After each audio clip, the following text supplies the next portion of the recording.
Une porte grande ouverte au milieu de la nuit. Un enfant de 5 ans qui a simplement disparu de sa propre chambre.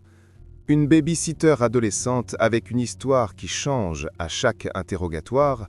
Et un père qui, 1 mois après la disparition de sa fille, prend la décision la plus choquante imaginable. Voici l'histoire de Hayley Cummings, qui adorait s'appeler l'amour de grand-mère, et qui a disparu une nuit de février, ne laissant que des contradictions et un silence qui vaut 25 ans de prison. Oui, quelqu'un a préféré passer un quart de siècle derrière les barreaux plutôt que de révéler la vérité. Ce qui rend cette affaire troublante, ce n'est pas seulement la disparition. C'est de découvrir que celle qui s'occupait de l'enfant a échoué à 3 tests de détecteur de mensonges, a attendu une demi-heure pour appeler les urgences et qu'un père désespéré a décidé d'épouser la principale suspecte de l'affaire. Préparez-vous à une histoire où chaque réponse génère 10 nouvelles questions, où le silence devient la confession la plus forte et où vous découvrirez que certains secrets sont si sombres que les gens préfèrent sacrifier des décennies de liberté plutôt que de les laisser éclater au grand jour. Si vous ne faites pas encore partie de notre communauté, abonnez-vous maintenant et activez la cloche pour ne manquer aucune histoire qui peut sauver des vies. Commençons. En l'an 2001, sur le sol de Floride, une rencontre eut lieu qui scellerait le destin tragique d'un enfant qui n'était même pas encore né.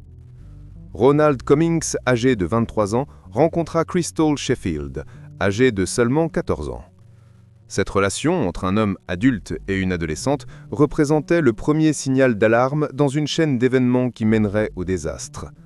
Crystal abandonna ses études et partit vivre avec Ronald, une situation où une mineure qui avait besoin de protection se retrouva entre les mains de quelqu'un qui la voyait non pas comme une fille, mais comme une compagne. 2 ans plus tard, en 2003, Crystal donna naissance à une petite fille.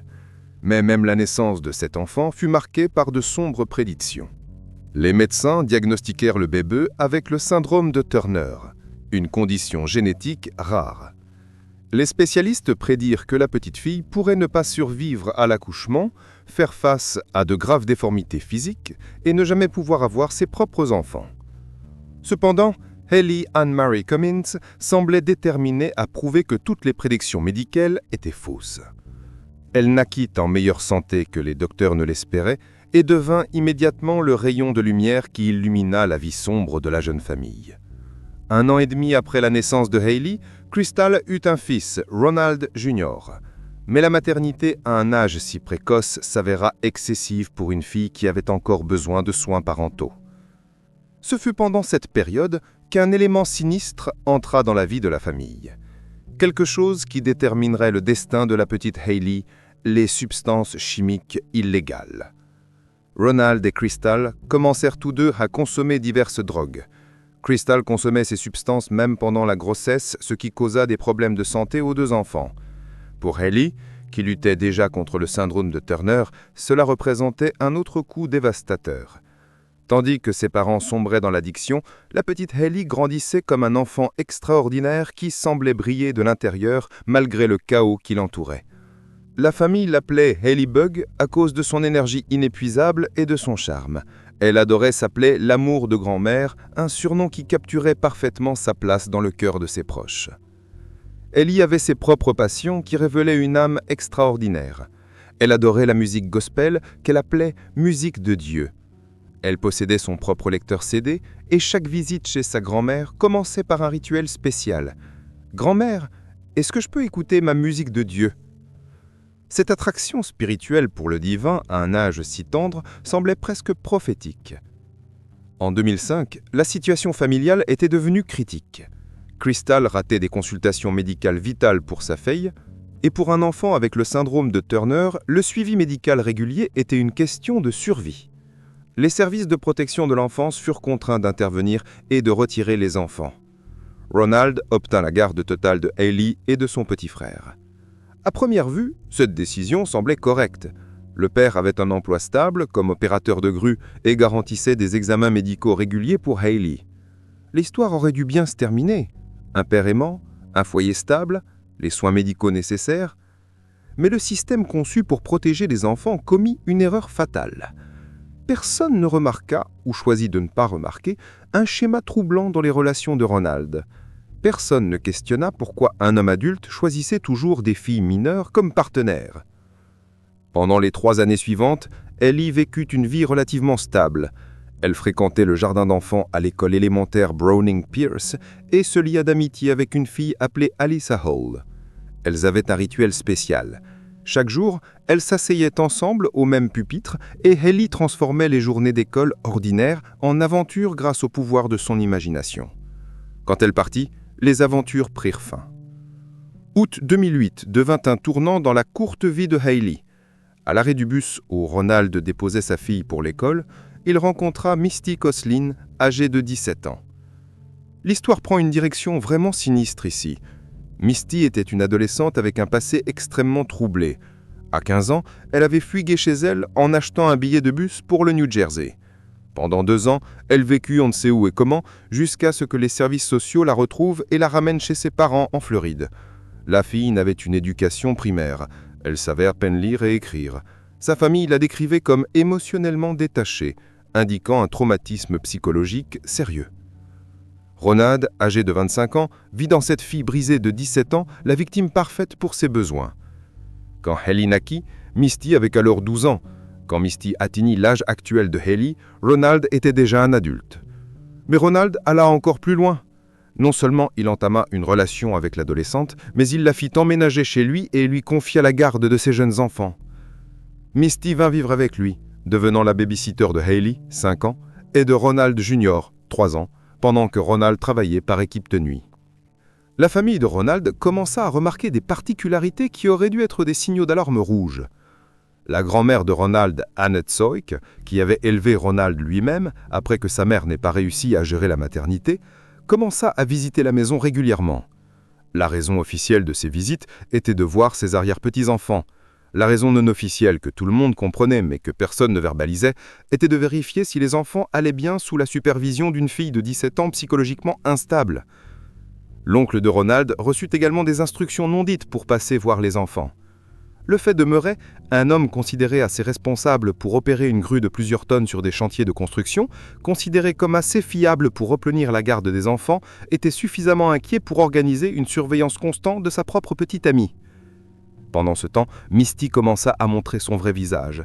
Elle disparaissait régulièrement pendant des jours, allant à ce qu'elle appelait des fêtes, un euphémisme pour des sessions de consommation de drogue. Elle ne répondait pas aux appels désespérés de Ronald pendant qu'il restait à la maison seul avec les enfants, ne sachant pas si sa petite amie était vivante. Quand Misty revenait, généralement dans un état de stupeur induit par les substances, Ronald explosait de rage.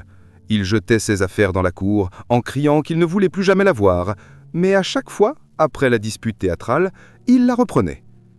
La première semaine de février 2009 apporta des événements particulièrement préoccupants. Misty disparut à nouveau pendant le week-end, cette fois sans prévenir personne. Ronald découvrit qu'il était seul avec 2 jeunes enfants, ne sachant pas où était la babysitter. Il fut forcé d'appeler d'urgence sa grand-mère pour s'occuper de Riley et de son petit frère. La situation était si grave que toutes les affaires de Misty volèrent à nouveau dans la cour. Cette fois, Ronald semblait finalement déterminé à terminer la relation. Mais le 9 février, ce qui s'était passé de nombreuses fois précédemment se reproduisit. Misty revint. Elle apparut à la porte, apportant des excuses et des promesses de changement. Et comme à chaque fois, Ronald céda. Le couple se réconcilia. Et au coucher du soleil, la maison était revenue au calme trompeur. Se préparant pour son équipe de nuit, Ronald fit ce qui était devenu sa routine, vérifier soigneusement que la porte arrière de la maison était verrouillée. Ce rituel était révélateur. Pourquoi vérifier les serrures si vous faites confiance à la personne avec qui vous laissez vos enfants? Mais le plus révélateur était que Ronald, comme d'habitude, demanda à Samel de passer cette nuit-là pour vérifier les enfants une fois de plus. La contradiction était évidente. Un homme qui confiait formellement à Misty les vies de ses enfants organisait constamment une supervision supplémentaire. Vers 6 heures du soir, le 9 février, la grand-mère de Ronald passa effectivement comme prévu. Elle trouva Misty à la maison avec les enfants. Extérieurement, tout semblait normal. Misty était sobre. Les enfants jouaient. L'atmosphère semblait paisible. La grand-mère aida avec le linge. Quelque chose qui ces jours-là était presque un rituel de ses visites, une façon de passer du temps tout en s'assurant que la maison fonctionnait normalement.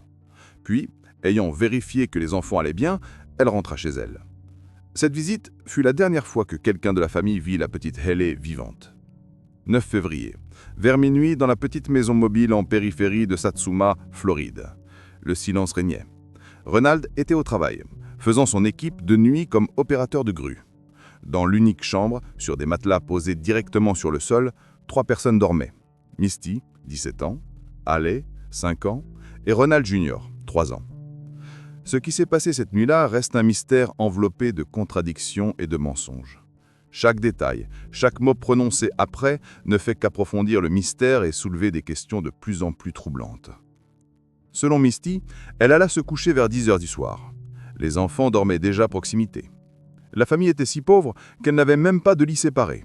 Tout le monde dormait sur des matelas par terre dans une seule pièce.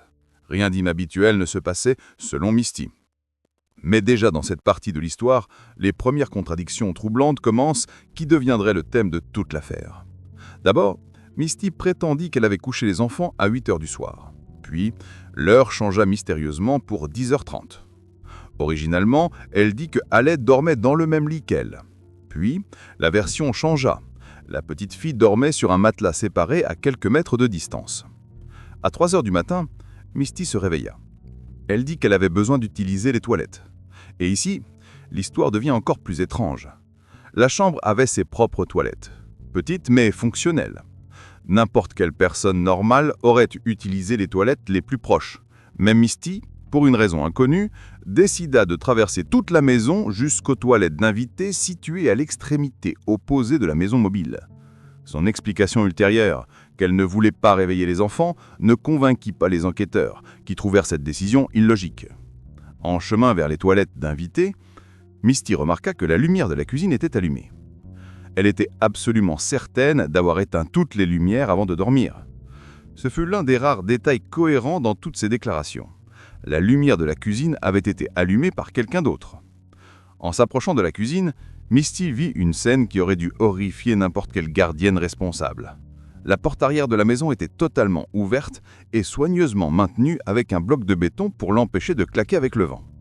À ce moment, n'importe quelle personne normale aurait immédiatement appelé la police. Une porte ouverte au milieu de la nuit dans une maison avec des jeunes enfants est une urgence qui nécessite une réponse immédiate. Mais Misty agit différemment. Au lieu d'appeler les services d'urgence, elle courut vers la chambre pour vérifier les enfants. Ce qu'elle découvrit là changerait à jamais les vies de tous les impliqués. Ronald Jr., 3 ans, dormait paisiblement sur son matelas. Et l'endroit où Haley aurait dû être couché était vide. Et ici commence la partie la plus mystérieuse et suspecte de toute l'affaire. N'importe quel babysitter normal, n'importe quel adulte responsable découvrant un enfant disparu et une porte ouverte aurait immédiatement demandé de l'aide. Mais Misty ne fit pas cela. Elle prétendit avoir passé 27 minutes à chercher Haley dans toute la maison, regardant sous les lits, dans les placards, dans toutes les cachettes possibles. Cependant, les enquêteurs remarquèrent que toute la maison mobile aurait pu être fouillée en seulement quelques minutes.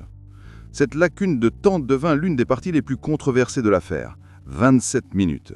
Assez de temps pour de nombreuses actions, depuis cacher des preuves jusqu'à coordonner avec de possibles complices. Seulement à 3h27 du matin, Misty fit finalement un appel, mais pas à la police, mais à Ronald, au travail. « Elle a disparu. La porte arrière est ouverte », crie-t-elle au téléphone. La réaction de Ronald fut immédiate et prévisible. Il lâcha tout et courut vers la maison, couvrant la distance du chantier de la maison en un temps record. Arrivant à la maison et confirmant personnellement que sa fille avait vraiment disparu, il ordonna à Misty d'appeler immédiatement les services d'urgence. Quelques minutes plus tard, à 3h37 du matin, un appel au 911 fut finalement fait, plus d'une demi-heure après la découverte de la disparition. L'enregistrement de l'appel d'urgence devint l'un des documents les plus discutés et révélateurs de toute l'affaire. Le contraste entre le comportement de Ronald et Misty était si frappant que même des auditeurs non entraînés sentirent immédiatement que quelque chose n'allait pas. Ronald était en effondrement émotionnel complet. Sa voix se brisait de désespoir, il criait au téléphone, arrivant à peine à parler de manière cohérente. « Ma fille de 5 ans a disparu. J'ai besoin d'aide immédiatement. Si je trouve qui a pris ma fille avant la police, je les tuerai. Je m'en fiche de passer le reste de ma vie en prison. » C'était la réaction d'un père qui venait d'apprendre la disparition de sa fille bien-aimée. Des émotions brutes et non contrôlées d'une personne dont le monde venait de s'effondrer. Misty était étonnamment calme. Elle répondait aux questions du répartiteur sans émotion. parlant de manière monotone comme s'ils discutaient du temps. Quand le répartiteur demanda la couleur des cheveux de la petite fille, Misty répondit « Elle est blanche », ne comprenant pas qu'on lui demandait la couleur des cheveux, non pas la race. Mais le plus révélateur fut que Misty ne pouvait pas donner une réponse claire sur ce que Haley portait. Quelqu'un qui avait passé toute la nuit dans la même chambre que l'enfant, qu'il avait couché seulement quelques heures avant, ne se souvenait pas de détails basiques. La police arriva sur les lieux 13 minutes après l'appel. Ce que des détectives expérimentés découvrirent immédiatement alerta leurs instincts professionnels. Il n'y avait aucun signe d'entrée forcée dans la maison. La serrure de la porte arrière restait intacte et sans dommage. La porte avait été soigneusement ouverte de l'intérieur par quelqu'un qui avait accès à la maison et qui savait comment l'utiliser. Le bloc de béton qui maintenait la porte fut également trouvé dans la maison. Si un intruseur est entré de l'extérieur, il aurait fait sens d'utiliser quelque chose trouvé dans la cour. Mais le bloc fut pris de l'intérieur et soigneusement placé pour que la porte reste ouverte. Dans la buanderie, où cette porte donnait accès, il y avait 2 piles organisées de linge sale et propre. Si quelqu'un avait porté un enfant endormi à travers cette pièce étroite, surtout dans le noir, il aurait inévitablement renversé ces piles. Mais le linge restait intact. Puis les enquêteurs découvrirent un autre détail qui mina complètement la confiance dans le témoignage de Misty. Elle insistait qu'elle ait porté un t-shirt pose de Hannah Montana, un personnage pour enfants populaire à l'époque. C'était un détail spécifique et facilement vérifiable. Mais quand les détectives fouillèrent la maison, ils trouvèrent exactement ce t-shirt pose de Hannah Montana dans le panier de linge sale dans la buanderie. Quand Misty fut confrontée à cette contradiction flagrante, elle ne semblait pas embarrassée ni n'essaya d'expliquer l'erreur. Elle changea simplement son histoire. Maintenant, elle est portée à autre chose. Misty se souvint soudain qu'elle avait confondu les jours. Pour des détectives expérimentés, c'était un drapeau rouge de la taille d'un panneau affichage. Les adultes responsables ne confondent pas des détails si basiques, surtout quand il s'agit d'un enfant disparu. Comprenant que le témoignage de Misty soulevait de forts doutes, les enquêteurs offrirent d'un test de polygraphe. Misty accepta. Une décision qui montrait soit de sa confiance en son innocence, soit de son échec à comprendre la gravité de la situation. Les résultats du test furent dévastateurs. Sur 3 questions clés. Savez-vous ce qui est arrivé à Haley? Cachez-vous des informations sur la disparition de Haley? Savez-vous où est Haley maintenant? Le détecteur montra 95 à 99% de probabilité de tromperie sur chaque question. Un test de polygraphe raté pourrait être attribué au stress, à l'excitation ou à la fatigue. Mais Misty fit 3 tests supplémentaires sur des machines différentes, avec des spécialistes différents. Le résultat fut constamment le même, mensonge. Puis elle fut soumise à un analyseur de stress vocal, une autre méthode pour déterminer la véracité. Encore une fois, les résultats montrèrent de la tromperie. Et puis quelque chose arriva qui choqua non seulement les familles des participants, mais tout le pays suivant l'affaire. Le 12 mars 2009, exactement 1 mois après la disparition de Haley, Ronald Cummings et Misty Croslin se marièrent. La situation était sans précédent. Un enfant disparu, une enquête policière active, une couverture médiatique quotidienne, des milliers de volontaires fouillant les forêts et les marécages, et, contre ce décor, une cérémonie de mariage. Misty n'avait que 17 ans et sous la loi de l'État de Floride, elle avait besoin de la permission parentale écrite pour se marier. Ses parents donnèrent leur consentement. De plus, quand le couple approcha une église locale demandant à se marier, le clergé refusa, considérant la situation inappropriée. Mais cela n'arrêta pas les nouveaux mariés. Ils organisèrent la cérémonie dans une maison privée. Quand les journalistes demandèrent leur motivation pour une telle décision étrange, Ronald donna une réponse qui devint l'une des phrases les plus citées de l'affaire. C'est ce que Haley aurait voulu. Tous, enquêteurs, journalistes et publics, comprirent la vraie raison de ce mariage précipité. Sous la loi des États-Unis, les époux ont le droit de ne pas témoigner l'un contre l'autre au tribunal. Ce principe, originellement conçu pour protéger la sainteté du mariage, dans ce cas, devint un outil pour cacher la vérité. En épousant Misty, Ronald gagna la garantie légale qu'elle ne serait jamais forcée de dire à un tribunal ce qu'elle savait sur cette nuit. Et Misty gagna la protection d'être contrainte de témoigner contre son mari. Mais même ce calcul cynique n'explique pas le tableau complet. Le comportement de Ronald soulève des questions sur ce qu'il savait ou soupçonnait. Et pourquoi un homme qui aimait sincèrement sa fille choisit de protéger quelqu'un suspecté de sa disparition? Alors que l'enquête continuait, l'histoire de Misty continuait de se transformer et de gagner de nouveaux détails qu'elle avait d'une façon ou d'une autre oublié de mentionner dans ses déclarations initiales. Ces prises de conscience soudaines devinrent de plus en plus dramatiques et moins crédibles. Quelques semaines après la disparition de Hailey, Misty se souvint soudain que la maison fut visitée par 2 personnes cette nuit fatidique. Son frère Tommy, Kreslin, et son cousin Joe, Overstreet, du Tennessee. Ignorer la présence d'étrangers la nuit de la disparition d'un enfant était soit le signe de sérieux problèmes de mémoire, soit la dissimulation délibérée de faits. Mais la révélation la plus choquante était encore à venir. Encore plus tard, Misty présenta une version complètement nouvelle des événements de cette nuit. Une version si dramatique qu'elle ressemble plus au scénario d'un thriller qu'à des événements réels. Selon cette nouvelle version, le cousin Joe vint à la maison cherchant l'arme de Ronald, prévoyant de la voler. Ne trouvant pas l'arme, il décida avec colère de prendre Hailey à la place. Misty prétendit avoir vu Joe fourrer la petite fille dans un sac poubelle noir et la porter hors de la maison. Puis, selon son histoire, Joe emmena Hailey à la rivière St. John's, attachant un bloc de béton et une corde sur elle et la jeta dans l'eau où le corps fut mangé par des alligators, des prédateurs qui remplissent les voies navigables de la Floride. Cette histoire dramatique avait un problème. Elle ne résistait pas à la vérification des faits. Les enquêteurs commencèrent immédiatement à vérifier l'alibi de Joe Overstreet pour cette nuit. Il fut découvert que la voiture dans laquelle Joe était fut arrêtée en point de contrôle policier cette même nuit, une procédure standard menée pendant la recherche de l'enfant disparu.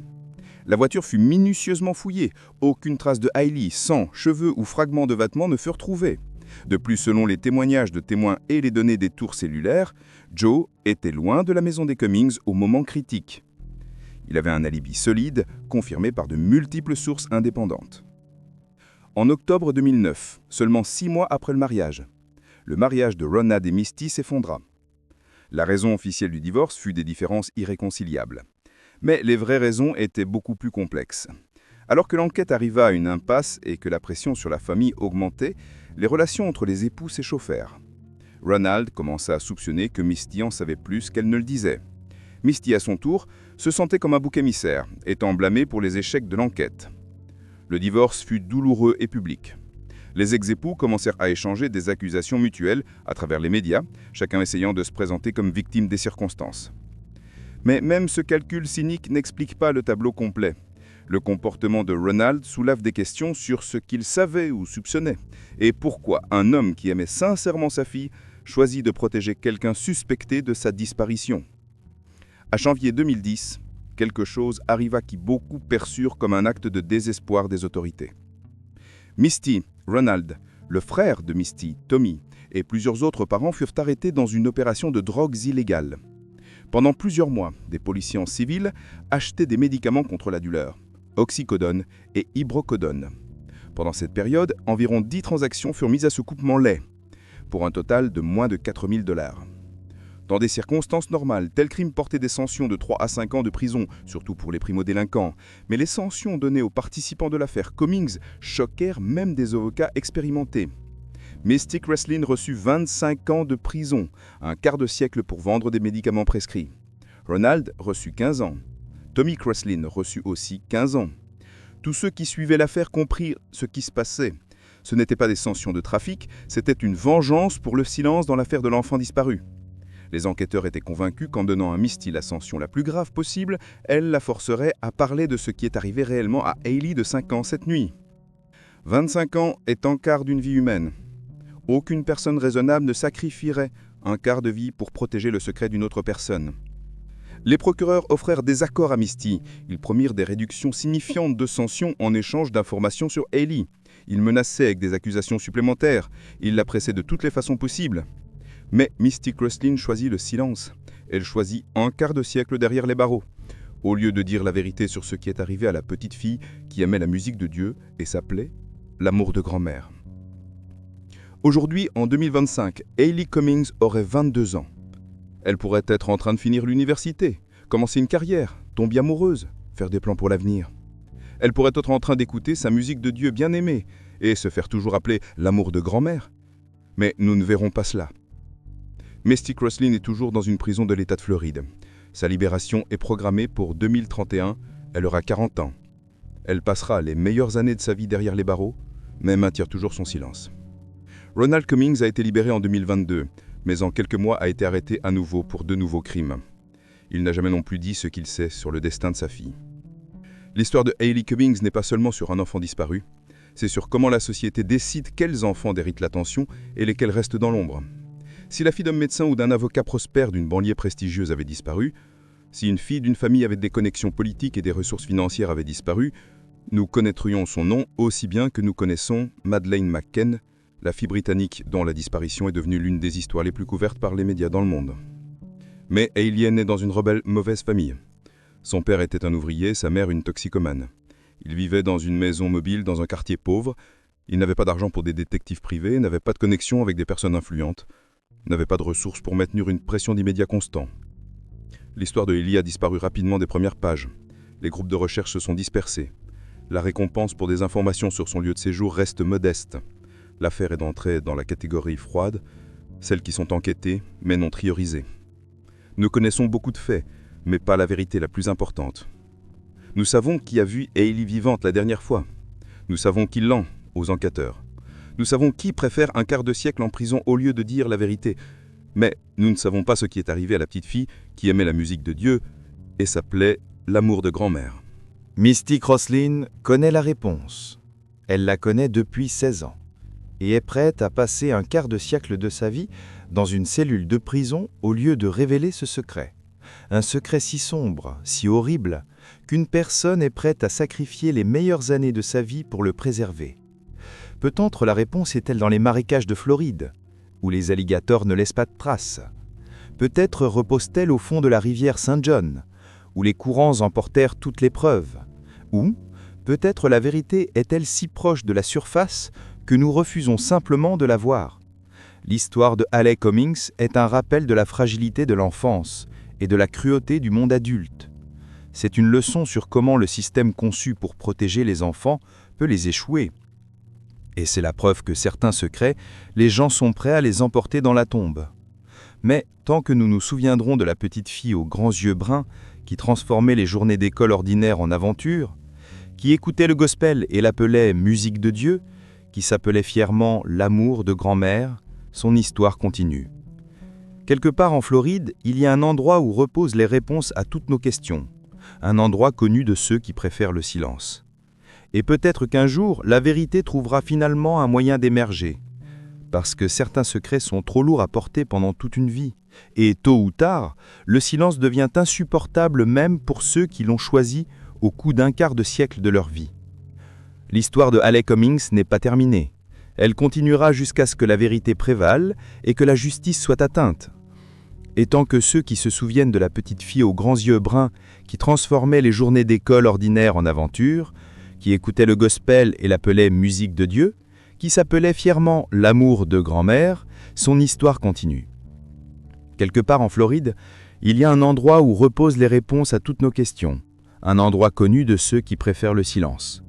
Et peut-être qu'un jour, la vérité trouvera finalement un moyen d'émerger. Parce que certains secrets sont trop lourds à porter pendant toute une vie, et tôt ou tard, le silence devient insupportable, même pour ceux qui l'ont choisi au coût d'un quart de siècle de leur vie.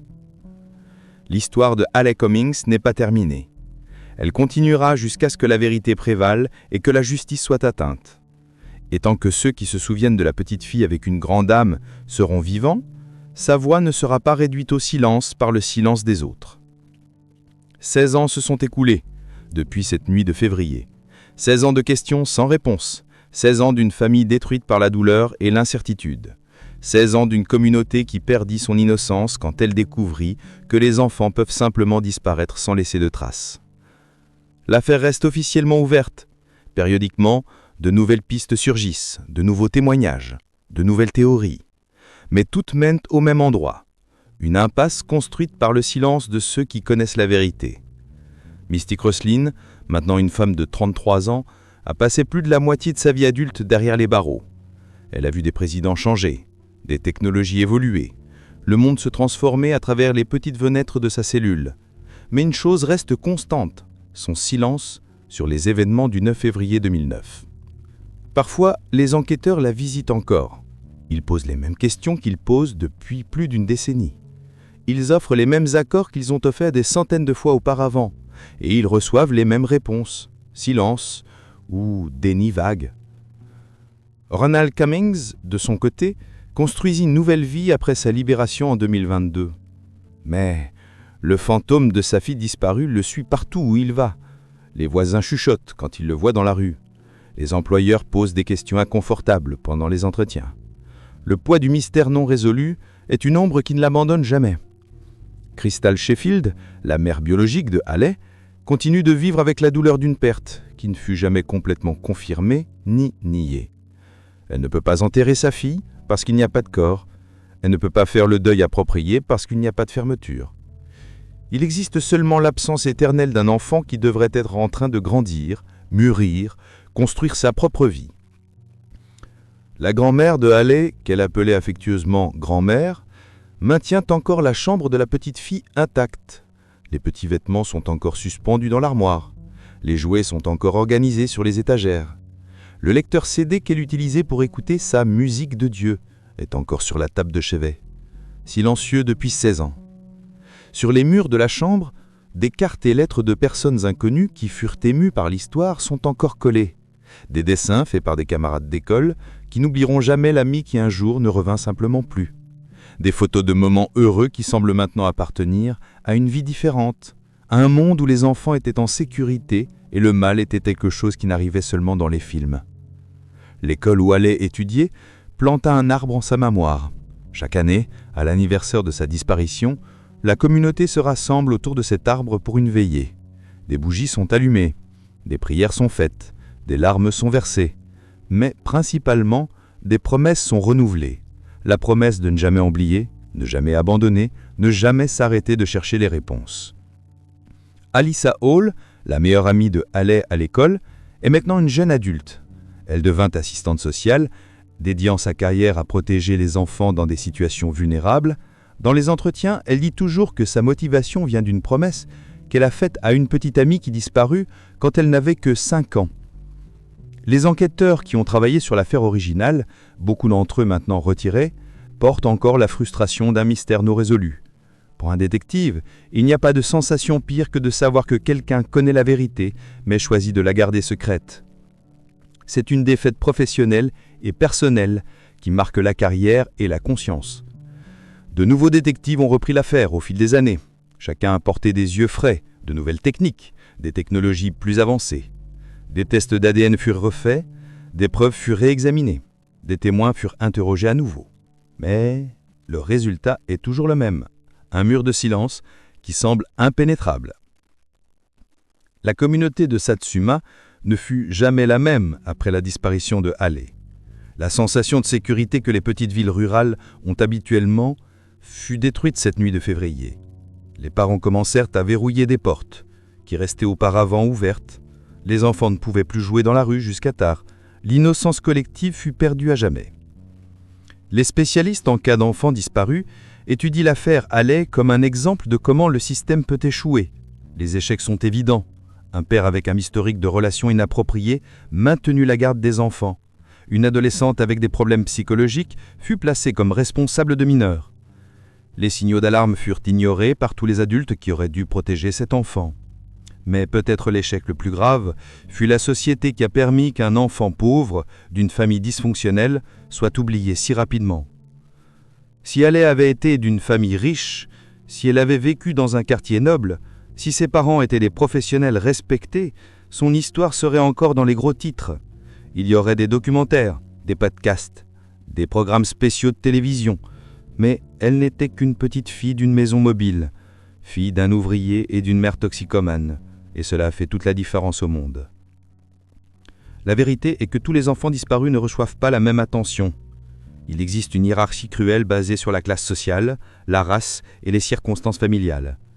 Les enfants comme Haley, qui ont le plus besoin de la protection de la société, sont souvent les premiers à être oubliés quand ils disparaissent. C'est une réalité douloureuse que nous devons affronter.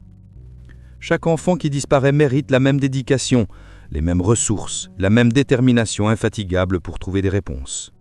Peu importe s'il vient d'un manoir ou d'une maison mobile, si ses parents sont des docteurs ou des ouvriers, s'il vit dans un quartier riche ou dans une communauté nécessiteuse, Haley Cummings devint un symbole de tous les enfants oubliés. Son histoire nous rappelle que la protection de l'enfance ne sont pas seulement la responsabilité des parents ou des autorités, mais de toute la société.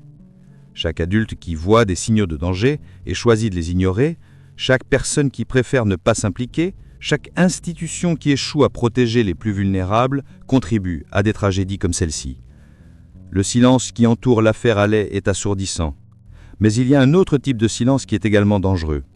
Le silence de ceux qui auraient pu faire la différence, mais choisir de ne pas agir. Le silence de personnes qui virent des signaux de problème, mais décidèrent que ce n'était pas de leurs affaires. Le silence des institutions qui devraient protéger les enfants, mais se cacher derrière des bureaucraties et des procédures. Si quelque chose de positif peut émerger de cette tragédie, c'est l'apprentissage qu'elle offre. Chaque personne qui entend l'histoire de Haley et décide de prêter plus attention aux enfants autour d'elle honore sa mémoire. Chaque adulte qui décide d'intervenir quand il voit une situation suspecte empêche qu'une autre Haley disparaisse. L'histoire ne se termine pas ici. Tant que Misty Crosslin sera vivante, tant que Ronald Cummings pourra parler, tant qu'il y aura des personnes qui se soucient de la vérité, il y aura de l'espoir qu'un jour les réponses émergent. Les secrets ont une façon étrange d'émerger, surtout quand ils sont portés si longtemps. Peut-être est-ce le poids de la conscience qui brisera finalement le silence. Peut-être est-ce la peur de la mort sans absolution. Peut-être est-ce simplement le passage du temps qui rend les secrets trop lourds à supporter. Mais l'histoire nous enseigne que la vérité, si enterrée soit-elle, a une tendance à trouver son chemin vers la lumière. Jusqu'à ce que ce jour arrive, la mémoire d'Haley Cummings demeurera comme un rappel que chaque enfant mérite la protection, chaque famille mérite des réponses et chaque société a la responsabilité de protéger ses membres les plus vulnérables. La petite fille qui aimait la musique de Dieu et s'appelait l'amour de grand-mère peut avoir disparu cette nuit de février, mais sa présence est encore ressentie par tous ceux qui refusent d'oublier. Et tant que son histoire sera racontée, tant que les gens se souviendront de son sourire et de ses rêves, une partie d'elle restera vivante, inspirant les autres à lutter pour la justice et à protéger les enfants qui sont encore ici, avec nous. Si cette histoire vous a touché de la même façon qu'elle m'a touché, je vous demande de vous abonner à la chaîne et d'activer les notifications. Partagez cette vidéo avec des personnes que vous croyez qui ont besoin d'entendre cette histoire. Laissez dans les commentaires votre ville et quel cas vous aimeriez que je raconte dans les prochaines vidéos. Votre participation est fondamentale pour que nous puissions continuer à donner une voix à ceux qui ne peuvent plus parler pour eux-mêmes. Ensemble, nous pouvons faire la différence dans la vie d'enfants qui sont encore parmi nous et qui sait, un jour, trouver les réponses que la famille d'Haley cherche tant.